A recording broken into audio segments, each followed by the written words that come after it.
जो जानवरों के पैरों के निशान देखकर बता देता था कि वो कितनी दूर पर होगा।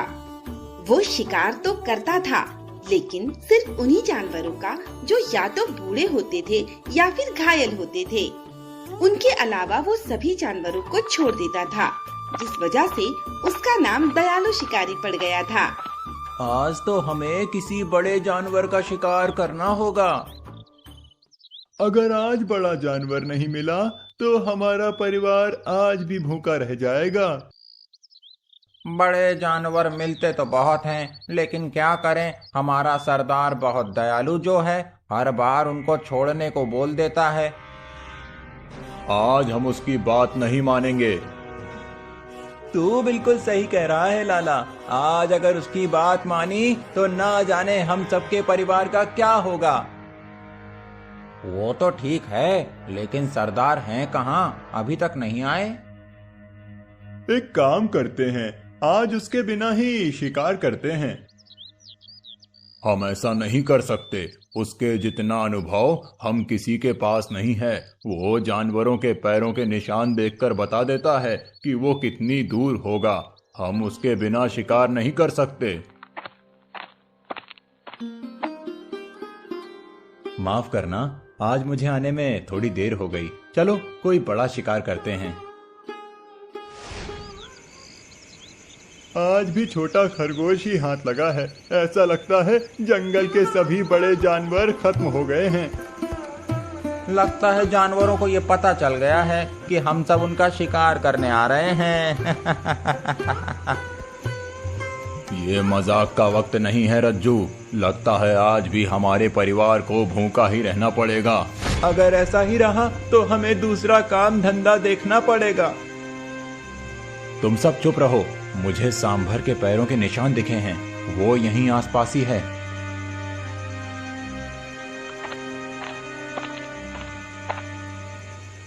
अभी कितना और चलना पड़ेगा? उस सांभर के पैरों के निशान नदी की तरफ गए हैं।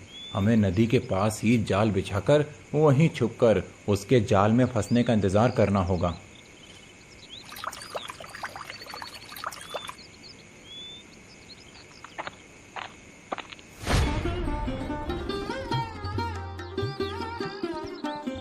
देखो, मैंने कहा था ना, सांभर जाल में फंसेगा। इसीलिए तो तू हमारा सरदार है। हमारा पेट भरने के लिए इसका धन्यवाद करते हैं और इसकी जीवन लीला समाप्त करते हैं। रज्जू रुको, इसे मत मारो। ऐसा लगता है ये हमसे कुछ कहना चाहता है। अच्छा, तुझे जानवरों की भाषा भी आती है जो तू उसकी बोली समझ गया। अरे भाई, तुम इसकी आंखों में देखो। ऐसा लगता है ये हमसे मदद मांगने आया है और जानबूझकर जाल में फंसा है। तो क्या अब तू इसे भी छोड़ देगा? लाला, मैं जाल खोल रहा हूँ। अगर ये भागा तो इसे बंदूक से मार देना, और अगर नहीं भागा तो सब समझ जाना कि ये जानबूझकर जाल में फंसा था।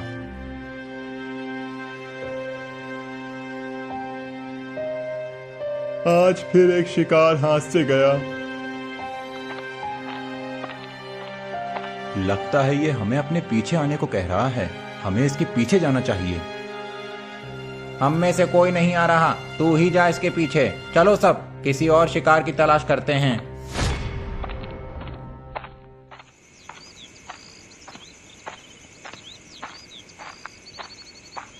लगता है गड्ढे में कुछ है। अभी झांक कर देखता हूँ। अरे ये क्या? अंदर तो एक और सांभर है। लगता है ये इसका साथी है। ये इसी को बचाने के लिए मदद मांग रहा था। इसे बाहर निकालना पड़ेगा।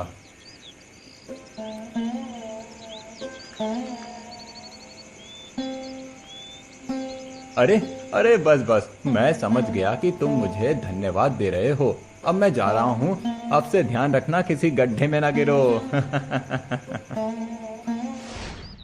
आज भी आ गए खाली हाथ। खुद को शिकारी कहते हो और एक भी जानवर नहीं मार सकते। अब मैं बच्चों को क्या खिलाऊं? आज भी उन्हें भूखा रहना पड़ेगा। नहीं भाभी जी, आज कोई भूखा नहीं रहेगा। आज हमने बहुत बड़ा हिरण मारा है। एक हिस्सा आपके लिए भी लाया हूँ। अब दयालु हमारा सरदार नहीं है। अब से उसे अपने साथ शिकार पर नहीं ले जाया करेंगे। सही बोला टांडा, नहीं तो वो हमें भूखा मार डालेगा। अब उसमें पहले वाली बात नहीं रही, अब वो कोई जानवर नहीं मार सकता।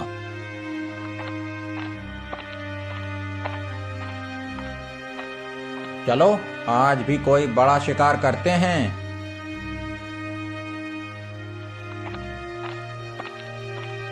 लगता है आज ये चारों मेरे बिना ही शिकार पर जा रहे हैं। मुझे इनके पीछे जाना चाहिए, कहीं ये मेरे बिना किसी मुसीबत में ना फंस जाएं।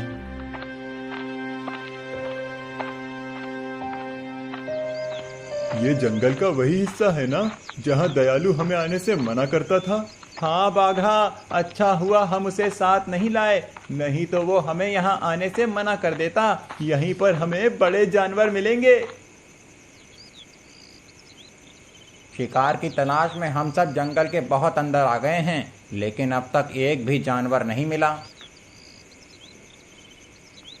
आज हमारे हाथ कुछ नहीं लगा, अब हमें खाली हाथ ही वापस लौटना पड़ेगा। सूरज भी ढलने वाला है।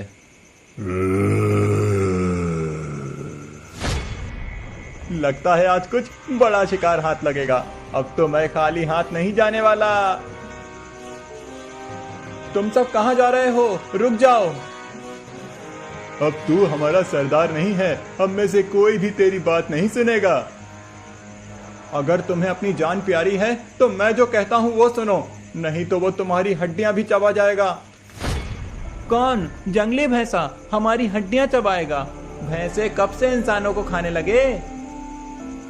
हमने तो शेर के पंजे देखे नहीं, हम सब तो उस भैंसे की आवाज सुनकर उसकी तरफ बढ़ रहे थे। अच्छा हुआ सरदार जो तू समय पर आ गया, नहीं तो आज शिकारी का ही शिकार हो जाता। तो क्या आज भी हमें? नहीं नहीं, आज किसी को भी भूखा नहीं रहना पड़ेगा। तो क्या हम शेर का शिकार करेंगे? नहीं नहीं, मैंने नदी के किनारे जाल बिछाया है, चलकर देखते हैं, शायद उसमें कोई जानवर फंसा हो।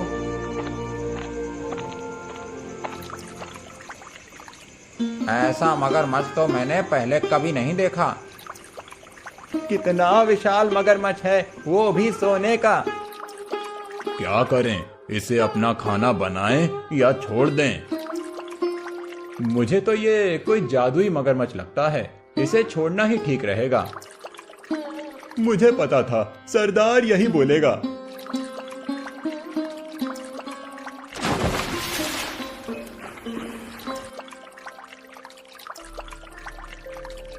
इतनी बड़ी मछली? आज के लिए ये मछली पर्याप्त है। भलाई का इनाम ऐसा ही होता है।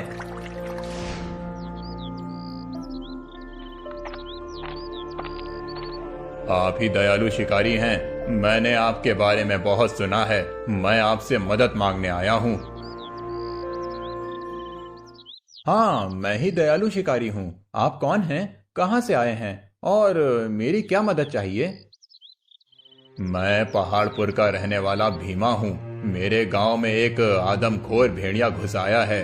वो गांव वालों के पालतू जानवरों को मार कर खा जाता है। सिर्फ इतना ही नहीं, वो अब तक 2 गांव वालों को घायल भी कर चुका है। मैं चाहता हूँ आप मेरे साथ चलकर उस आदमखोर भेड़िए से गांव वालों की रक्षा करो। ठीक है, मैं तुम्हारे साथ चलूंगा। तो ये है पहाड़पुर गांव।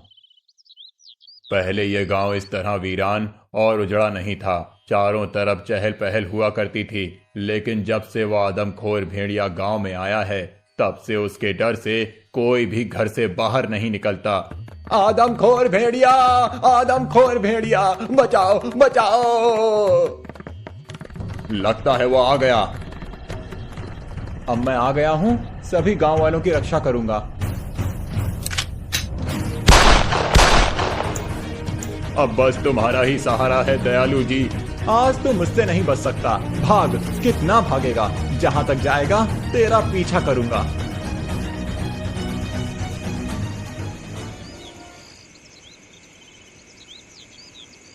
तो ये आदमखोर भेड़िया यहाँ रहता है। अब ये यहाँ से कभी बाहर नहीं निकल पाएगा।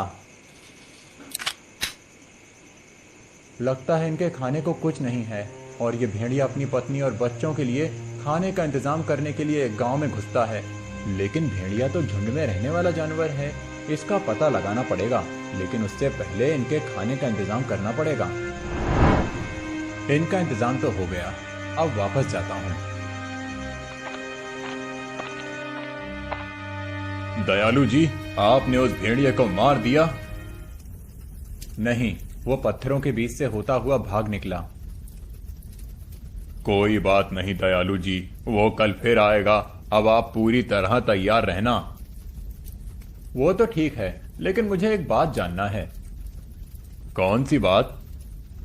ये गांव पहाड़ों के बीच में बसा हुआ है, तो यहाँ बहुत से छोटे जानवर होने चाहिए, लेकिन वापस आते हुए तो ना किसी जानवर की आवाज सुनी और ना ही उनके पैरों के निशान देखे। इसका क्या कारण है? दयालु जी, एक समय था जब आसपास के जंगलों में बहुत से छोटे जानवर हुआ करते थे और वो भेड़िए उन्हीं का शिकार करते थे। लेकिन दूसरे गांव के लोगों ने जंगल पर अतिक्रमण कर लिया और छोटे जानवरों को मारने लगे, जिस वजह से धीरे धीरे जंगल के लगभग सभी छोटे जानवर खत्म हो गए। अब सिर्फ कुछ खरगोश ही बचे हैं, वो भी कुछ दिनों में पूरी तरह से खत्म हो जाएंगे। अब बात समझ आई, वो भेड़िया गांव के अंदर क्यों आ रहा है, लेकिन एक बात समझ नहीं आ रही। कौन सी बात दयालु जी? भेड़िया तो झुंड में रहने वाला जानवर है, तो फिर वो अकेला क्यों है? वो भेड़िया पहले अकेला नहीं था, उसका पूरा झुंड था जो जंगलों के जानवरों से अपना पेट भरता था। लेकिन जब से जंगल के जानवर खत्म हुए हैं, तब से खाना ना मिलने के कारण झुंड के सभी भेड़िए एक एक करके मर गए। अब सिर्फ वही एक अकेला बचा है जो गांव के मवेशियों को मार रहा है। पूरी बात अब मेरे समझ में आ गई है कि वो भेड़िया गांव के अंदर क्यों आया। कौन सी बात दयालु जी? आप चलिए मेरे साथ। जब इंसानों ने जंगल के सभी जानवर मार दिए तो भेड़िया किसका शिकार करते? इसीलिए ये भेड़िया अपना पेट भरने गांव के अंदर आता था। ये भेड़िया भी मेरी और तुम्हारी तरह इसी प्रकृति का हिस्सा है। हम इंसान इतने लालची हो गए हैं कि अपना हिस्सा भी खा रहे हैं और इनका हिस्सा भी। मैं आपकी बात अच्छी तरह समझ गया दयालु जी। जो गलती मेरे गांव वालों ने और दूसरे लोगों ने की, अब मैं उसे सुधारूंगा। अच्छा हुआ तुम्हें अपनी गलती का एहसास समय पर हो गया। अब मैं गांव वालों को समझाऊंगा, प्रकृति से उतना ही लें जितना कि उन्हें जरूरत है, नहीं तो प्रकृति तुमसे अपना हिस्सा वापस लेने आएगी। जैसे ये भेड़िया अपना हिस्सा वापस लेने आया था। आपका बहुत बहुत धन्यवाद दयालु जी, आपने मेरी आंखें खोल दी। बहुत दिन हो गए गांव से आए हुए, अब मुझे वापस जाना चाहिए। अरे आ गए आप, जल्दी से हाथ मुंह धो लीजिए, मैं आपके लिए खाना लगाती हूँ।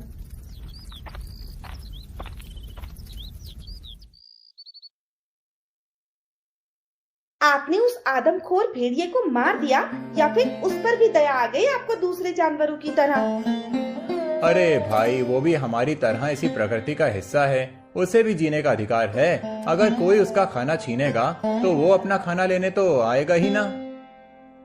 आप और आपकी बातें, मेरी तो कुछ भी समझ में नहीं आता। मैं शिकारी जरूर हूँ, लेकिन अपना पेट भरने के लिए शिकार करता हूँ, किसी जानवर की हत्या करने के लिए नहीं। अच्छा होता आप उसी गांव में रुक जाते, कम से कम मुझे भरपेट खाना तो मिलता। अब फिर से भूखा रहना पड़ेगा। भाभी जी, ये रहा आपका हिस्सा। अरे सरदार, तू कब आया? मार दिया उस भेड़िए को। लगता है तुम सबने मेरे बिना शिकार करना सीख लिया है। हाँ सरदार, हम में से कोई भी तेरी तरह जानवरों पर दया नहीं करता। हम दयालु नहीं है ना।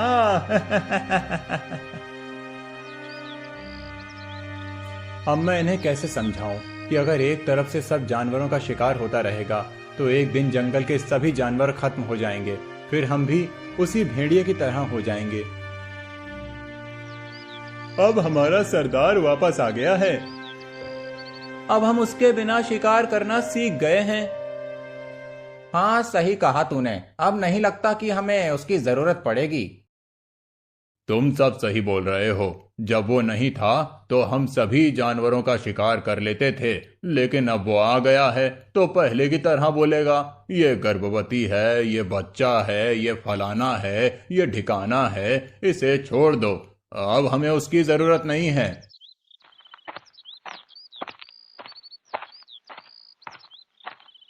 लगता है किसी गंभीर विषय पर चर्चा हो रही है। तू सही समय पर आया है दयालु। हम सब ने फैसला किया है कि अब हम तेरे बिना ही शिकार पर जाएंगे। मैं तुम सबसे कुछ कहना चाहता हूं। अब हम में से कोई तेरी बात नहीं सुनेगा। अब हम तेरे बिना शिकार करेंगे, तू अपना देख ले। 1 महीने तक वो चारों अंधाधुंध शिकार करते हैं और जंगल के लगभग सभी बड़े जानवरों को मार देते हैं। सुबह से शाम हो गई, लेकिन एक भी बड़ा जानवर नहीं मिला। 1 हफ्ता हो गया है, एक भी बड़ा जानवर हाथ नहीं लगा। ना जाने जंगल के सभी जानवर कहाँ चले गए। या तो हम शिकार नहीं कर पा रहे हैं या जंगल के जानवर खत्म हो गए हैं। अगर ऐसा ही चलता रहा तो हमारा परिवार भूखा मर जाएगा।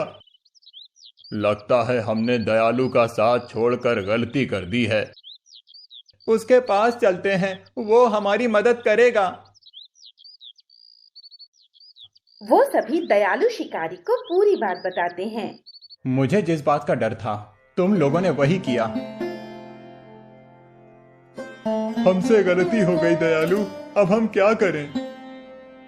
जब मैंने तुमसे किसी गर्भवती या नवजात जानवर को छोड़ने को कहा था तो तुम मुझ पर गुस्सा करते थे। अब तुम्हें समझ में आया कि मैं ऐसा क्यों करता था। हाँ, अब सब आ रहा है। तुमने सभी नवजात और गर्भवती जानवरों का शिकार कर लिया है। अब जंगल में कोई जानवर पैदा ही नहीं होगा तो तुम किसके सहारे अपना भरण पोषण करोगे। प्रकृति ने सबका हिस्सा बराबर रखा है, इंसानों के लिए अलग और जानवरों के लिए अलग। लेकिन हम इंसान इतने लालची हो गए हैं कि अपना हिस्सा तो खा जाते हैं, साथ ही साथ जानवरों का हिस्सा भी नहीं छोड़ते। अगर ऐसा ही चलता रहा तो एक दिन प्रकृति का संतुलन बिगड़ जाएगा और फिर कुछ नहीं बचेगा, क्योंकि ये जितने भी जीव हैं वो सब एक दूसरे पर निर्भर हैं। हम इंसान खुद को सब जीवों से बड़ा समझते हैं, लेकिन हम उनके बिना कुछ नहीं हैं। समय रहते तुम सबकी आंखें खुल गईं। अब हम सब तेरी बात समझ गए सरदार।